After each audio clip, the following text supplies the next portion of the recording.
Hello everyone, welcome to my legal friend.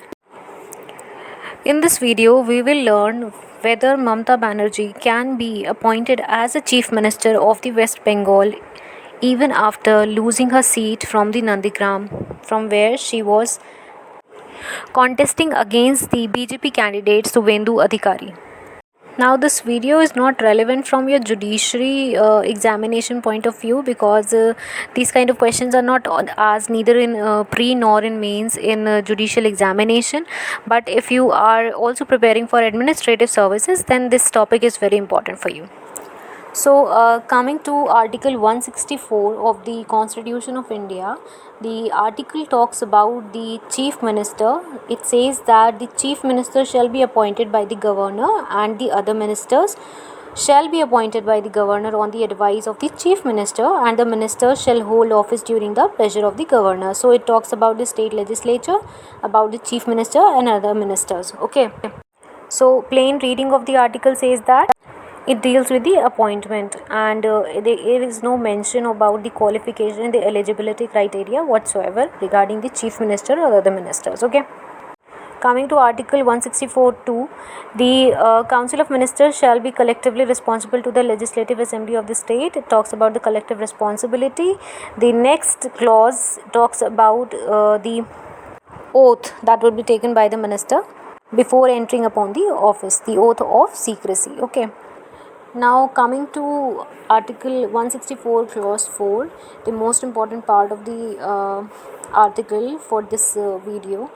A minister who for any period of 6 consecutive months is not a member of the legislature of the state shall at the expiration of that period cease to be a minister. So, according to this clause, even if you are not a member of either house, be it the upper house or the lower house of the state, you can be elected as a minister, but only for a period of 6 consecutive months, and within that period you need to be elected as a member of either house. Now the question here lies is whether she can be elected as a CM on the basis of this interpretation of the article given in the constitution. Now the question is not of a new origin, and this is not for the first time that any situation like this is happening in our country. In 1971, a similar kind of question was raised before the Allahabad High Court in Harsharan Verma versus Tribhuvan Narayan Singh, where the election of Mr. Tribhuvan Narayan Singh as the Chief Minister of Uttar Pradesh was questioned since he was not a member of either house of the state legislature at the time of the appointment. The Allahabad High Court, after hearing the parties, decided that a chief minister, like any other minister, can hold office for 6 months without being a member of the legislature, as mentioned under 164 Clause 4.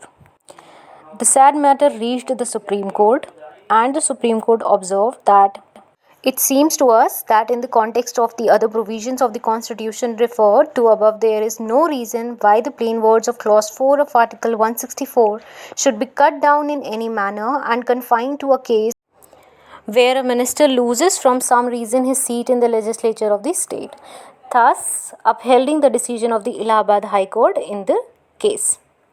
Now, a similar situation arises during the appointment of a Prime Minister candidate of India, Mr. H.D. Deve Gowda. He was neither a member of the Lok Sabha nor the Rajya Sabha during his appointment as a Prime Minister of India, and the petition was filed by Mr. S.P. Anand challenging his appointment. While hearing the challenge petition, the Supreme Court remarked that even a person is not a member of the House, if he has the support and confidence of the House, he can be chosen to head the Council of Ministers without violating the norms of democracy, and the requirement of being accountable to the House would ensure the smooth functioning of the democratic process, thus upholding the appointment of Mr. Gowda as Prime Minister as valid and constitutional. I hope now you understand the statutory principle regarding the election and appointment of ministers in these scenarios. Thank you for watching the video, and stay at home, stay hydrated, and keep on fighting for your dreams.